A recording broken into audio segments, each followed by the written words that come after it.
আসসালামু আলাইকুম প্রিয় ভিউয়ার্স। আমরা চলে আসলাম দক্ষিণ হাওয়া রিসোর্টে খাওয়া দাওয়া শেষে। আমরা আজকে এখানে থাকবো। আমরা ২টা নাইট স্টে করবো এখানে। রিসোর্টগুলো সম্পূর্ণ পরিবেশ বান্ধব এই জন্য সম্পূর্ণ ইন্টেরিয়র থেকে শুরু করে পুরো দোতলা রুমগুলোই কাঠ এবং বেড়া দিয়ে তৈরি, আ আ প্রকৃতি বান্ধব। সিঁড়িগুলোও কাঠের। এখানে কোনো সিমেন্ট, বালি, রড কিছুই ব্যবহার করা হয়নি। আর ছাদে যে ব্যবহার করা হয়েছে সম্পূর্ণ পাতা দিয়ে তৈরি এবং রুমগুলো আমাদের খুবই পছন্দ হয়েছে। বিশেষ করে সেন্ট মার্টিন দ্বীপ রক্ষার কাজে সবাই এখানে অনেকেই অনেক সংস্থা কাজ করে যাচ্ছে। তো ওই হিসাবে আমরা দেখলাম যে এখানে যে বিল্ডিং গুলো করা হয়েছে দোতলা করে, সম্পূর্ণ কাঠের তৈরি। তা আমরা এখানে আমাদের গ্রুপে আমরা ৩টা রুম নিয়েছি দোতলা করে। তো ২ বেডের এটা। ভিতরে দেখেন এখানে ২ জন করে থাকা যায়। আর আপনার যদি লোক বেশি থাকে ইচ্ছা করলে বেডিং করে বা ফ্লোরিং করে নিচে শুতে পারেন। তো প্রত্যেকটা ফ্লোরেই আ ওয়াশরুম, পাশে একটি মিরর আছে এবং রুমগুলো দেখতে খুবই সুন্দর।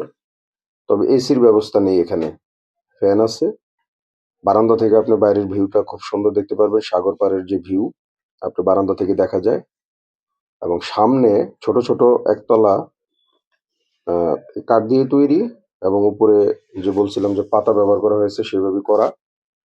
দেখতে খুবই সুন্দর এবং চারপাশে আপনার কাঁচ ব্যবহার করা হইছে।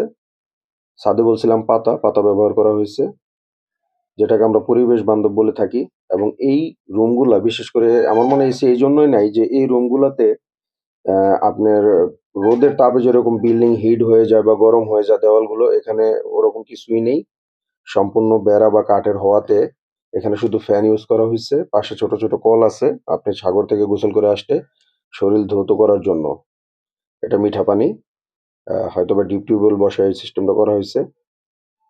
আর এখানে কোনো বিদ্যুৎ কেন্দ্র বা পাওয়ার সাপ্লাই, পাওয়ার স্টেশন নেই। সবাই জেনারেটরের মাধ্যমে এখানে কারেন্ট উৎপাদন করে থাকে বা সোলারের মাধ্যমে।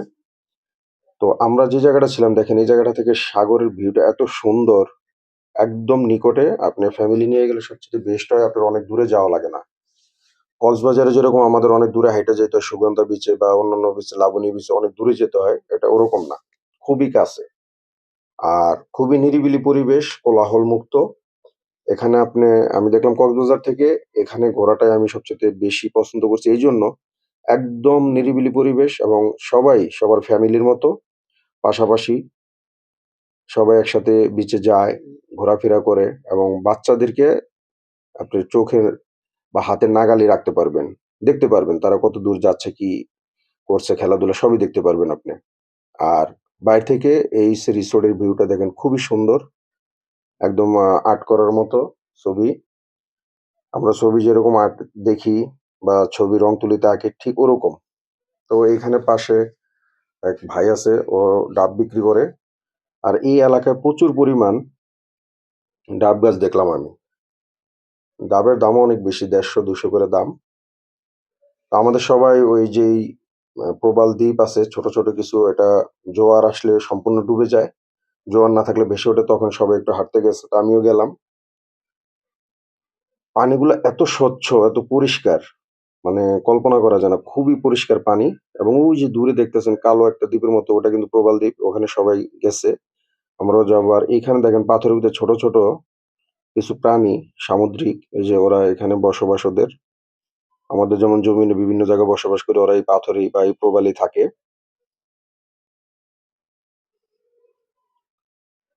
আমাদের সবাই এখানে বসে ছবি তুলতেছে, কেউ পানিতে হাঁটতেছে আর ঢেউ আসতেছে কিছুক্ষণ পরে, পরে।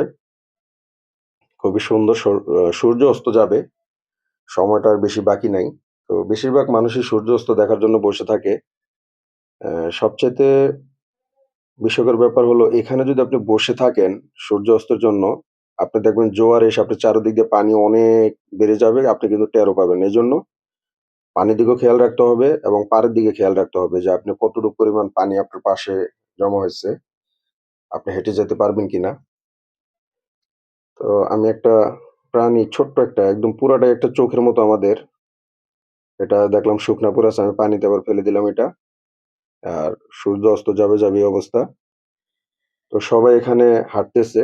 আর দেখেন কি সুন্দর প্রকৃতির ভিতরে যে পোকামাকড় গুলো আছে পানিতে থাকে, ওরা কি সুন্দর নকশি কাঁথার মতো ডিজাইন করছে।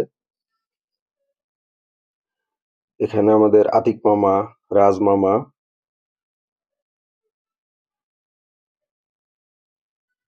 তো পানি কিন্তু আস্তে আস্তে বাড়তেছে, জোয়ারের পানি অনেক বাড়ছে।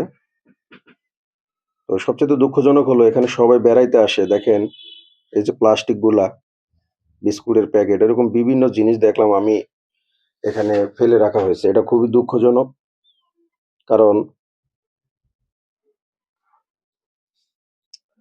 প্রকৃতি এমন একটা জিনিস, তারা যদি কোনো বাধাগ্রস্ত হয়, এতে তারা কিন্তু আমাদেরকে ভালো কিছু রিটার্ন দিবে না। তারা প্রতিশোধ নিবে টুডে অর টুমরো, এটাই নিয়ম। এই যে দেখেন এখানে আমি মানে আমার হাতের সামনে ২-৩ টা পলিথিন বা পলি টাইপের বা বিস্কুটের প্যাকেট পাইছি। আমরা যে পরিমাণ মানুষ প্রতিদিন সেন্ট মার্টিন দ্বীপে ঘুরতে যাই, আমরা যদি ইচ্ছা করি যে আমরা ভালো একটি কাজ করব বা করতে চাই, এটা সদিচ্ছার দরকার, ভালো একটা মনের দরকার। দেখেন এই পলিথিনগুলো আমি পরে পকেটে ভরে নিছি। আমি বাইরে গিয়ে বা আমাদের রিসোর্টে গিয়ে ডাস্টবিনে ফেলে দিব। আপনারা যেই যান, হাতের কাছে যা ময়লা পাবেন ২টা ৪টা করে, আমরা হাজার, হাজার মানুষ যাই ডেইলি। যদি আমরা ২-১টা করে নিয়ে আসি হাতে করে, এতে দেখবেন অনেক সুন্দর হবে দ্বীপটা, পরিষ্কার হবে। এবং আমাদের যে পরবর্তীতে যারা যাবে তারা বলবে হয়তোবা যে, "না, দ্বীপটা অনেক সুন্দর বা দ্বীপটা অনেক পরিষ্কার।" আর যদি আমরা এভাবে ময়লা করি ডে বাই ডে, কেউ না কেউ গালি দিবে। তা আপনি ময়লা করবেন, নিজের অজান্তে মা-বাবাকে গালি খাওয়াবেন, এই আর কিচ্ছু না। আর প্রকৃতি আপনার প্রতিশোধ নিবেই। কেন নিবে আমি বলি, আমাদের শরীরে যখন সুগার জমে যায় বা কোলেস্টেরল জমে যায়, আমাদের শরীর যেমন ডিসব্যালেন্স হয়ে যায়, হাই প্রেশার হয়ে যায়, অনেক সময় স্ট্রোক করে, ঠিক এই প্রকৃতির একটা দেহ, তারা যখন তাদের গতি, তাদের চলাচলে এরকম বাধা হয়, তারা কিন্তু ভয়ংকর রূপ ধারণ করে। এটা আমরা যুগে, যুগে দেখছি। প্রকৃতি ভয়ংকর রূপ ধারণ করে, এর মানে হইছে আমরা তাদের উপরে খুব প্রেশার দিচ্ছি, চাপ দিচ্ছি। তাদের চলাচলে বাধা দিচ্ছি। দেখেন যে পোকাটা কিছুক্ষণ আগে দেখালাম, ও এখানে বসবাস করে। ওর সাথে এখানে একটা সম্পর্ক আছে। এই প্রবাল দ্বীপ বলেন বা পাথর বলেন, মাটি বলেন। এখন আপনি যদি পলিথিনের পরে পলিথিন ফালায় রাখেন, ওর যে বসবাস, ওর যেভাবে জীবন চলাচল, ওর জীবন মা চলার পথে আমরা যে বাধাগ্রস্ত করতেছি, এটাই মনে করেন ও প্রতিশোধ নিবে। এটাই নিয়ম। আমাদের শরীরে যেরকম অনেক সময় টেম্পারেচার বেড়ে গেলে আমরা বলি জ্বর, কোনো না কোনো কারণে হয়। তো আমাদের দেহটা এবং এই প্রকৃতিটা একই জিনিস। ওরা ওদের মতো চলবে, ওরা ওদের মতো তৈরি করবে, গড়বে, ভাঙবে, এটাই নিয়ম। কিন্তু আমাদের কারণে যেন ওরা কোনো ধরনের বাধাগ্রস্ত না হয়। সবাইকে এই অনুরোধটা করব, ঘুরতে যাবেন ভালো কথা, ময়লা করবেন না। ওদের সৌন্দর্য আমরা দেখতে যাই, ওদেরকে সুন্দর থাকতে দেন। আর এখানে দেখেন, এটা মাটির মতো দেখা যায় কিন্তু মাটি না, পাথরের মতো শক্ত হয়ে গেছে। শত, শত বছর ধরে পানি আসা যাওয়ার কারণে এই অবস্থাটা হইছে আমি দেখলাম। তো ঝিনুক, বিভিন্ন যে প্রাণী আছে, এগুলা মারা যাওয়ার পরে এগুলা দেখছি ওই বালিতে, মাটিতে মিশে এরকম বিভিন্ন ধরনের রূপ ধারণ করে, আমি যেটা দেখলাম। আর এই পানির যে এখানে দেখতেছেন পানি আসা যাওয়া, বাড়ি খাওয়া, এই পাথরগুলা সেভ করে, মানে প্রবালগুলা এই দ্বীপটাকে। চারোদিকে সেন্ট মার্টিনের চারোদিকে লক্ষ লক্ষ প্রবাল আছে এই দ্বীপটাকে সেভ করার জন্য। এটাও আল্লাহর হুকুম। জোরে বাতাস বা ঝড় তুফান আসলে এগুলা সেভ করে। আরেকটা গাছ আছে, গাছটি আমি পরে দেখাবো। আমরা আজকে এখানে এই ঘোরা শেষ হলে আমরা আমাদের রিসোর্টের দিকে যাব। তার ভিতরে আমরা কিছুক্ষণ হয়তোবা পানিতে ভলিবল আমরা এটি খেলবো। আর এখানে দেখেন প্রত্যেকটা পাথর এত সুন্দর করে ডিজাইন করা, মনে হয় কেউ এখানে ওই যে লেজার দিয়ে যেভাবে কম্পিউটারে ডিজাইন করে, দেখেন প্রকৃতি কত সুন্দর, নিজে নিজে সেজে আছে। আল্লাহ কুদরতিভাবে এগুলারে সাজায় রাখছে। তো দেখেন একেকটা ডিজাইন একেক রকম।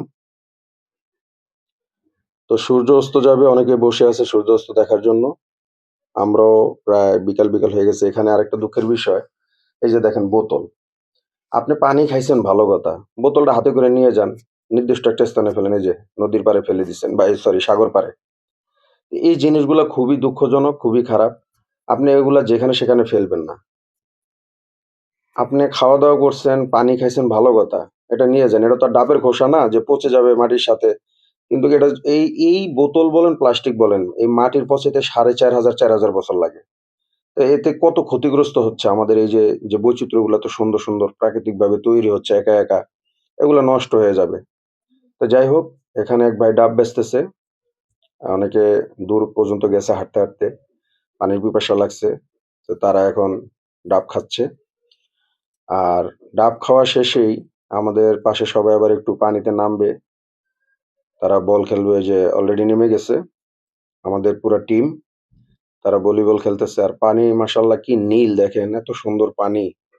এগুলো আমরা নষ্ট করে দিচ্ছি দিন, দিন। তো আমরা এখন রিসোর্টে সন্ধ্যা হয়ে গেছে, রিসোর্টে চলে আসলাম। এখান থেকে আমরা ফ্রেশ হয়ে আমরা যাবো খাওয়া-দাওয়া করতে। তো ওখানে এখন সবাই রুমে ঢুকছে, ফ্রেশ হবে। ফ্রেশ হওয়ার পর আমরা এখান থেকে চলে যাবো আমাদের যেখানে খানা-দানা খাবো রাতের বেলা। তাই আমাদের রুমগুলা পাশাপাশি। এখানে দেখেন ছোট একতলা রুম আছে, দোতলা রুম আছে। এখানে একটা গাছ দেখা যায়, এটা কেয়া গাছ। তো পাশে নারকেল গাছও আছে অনেক, প্রচুর। এই দ্বীপে অনেক প্রচুর পরিমাণ নারকেল গাছ। নারকেল গাছ থাকার একটা কারণ আছে। আপনি যেকোনো জায়গায় জলোচ্ছ্বাস, বন্যা যাই হোক, এই নারকেল গাছ ভেঙে গেলে এই ঝুনা নারকেল যেটা বলি পাকা, ওটা ভাসতে, ভাসতে বিভিন্ন দ্বীপে যায় পৌঁছায় ঢেউয়ের কারণে এবং ওখান থেকে গাছ হয়। এজন্য এটাকে লাইফ ট্রি বলা হয়। আপনি যেকোনো দ্বীপে যখনই কোনো নাবিক বা কেউ আটকা পড়েছে, কিছু না পেয়ে অন্তত ডাবের পানিটাকে অনেকদিন জীবন ধারণ করে। এরকম ইতিহাস অনেক আছে।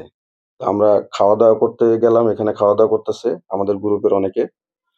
তো এই খাওয়া-দাওয়া শেষে আমরা চলে যাবো আবার আমাদের রিসোর্টে।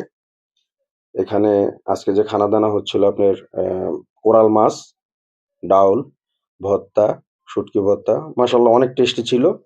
আর যেহেতু আমরা ওইখানে যাই, ওখানে তো আর মাছ-মাংস খাওয়ার দরকার নাই। ওখানে গেছি যেহেতু সাগরের এরিয়া, মাছ খাওয়াটাই আমি উত্তম মনে করি। তো এখানে আমাদের খাওয়া-দাওয়া শেষে আমরা আবার আমাদের রিসোর্টে চলে আসলাম। রিসোর্টে আসার পরে কিছুক্ষণ হাঁটাহাঁটি করবো আমরা। কেউ সাগর পাড়ে যাবে, কেউ ঘুমাবে, কেউ হাঁটবে। তো এই সময়টার ভিতরে আমি আমাদের যে রুমগুলা, এগুলো একটু ঘুরিয়ে, ঘুরিয়ে ক্যামেরা করলাম। এটা হইছে রাত্রের ভিউ এই দক্ষিণ হাওয়া রিসোর্টের। তো আমরা এখন সাগর পাড়ের দিকে যাবো। আমাদের সাথে অনেকেই যাবে। কেউ ঘুমাবে। এখানে একটি দোলনা আছে দেখেন পাশে। তো সাগর পাড়ে আসলাম। রাতের বেলা সাগরের ভিউটা তো এরকম ভালো আসেনি। সাগরের ঢেউ আছে। তো আমরা কিছুক্ষণ এখানে দাঁড়িয়ে সাগর এখন পুরা একদম জোয়ার, একটু ঢেউ, বড়, বড় ঢেউ আসতেছে।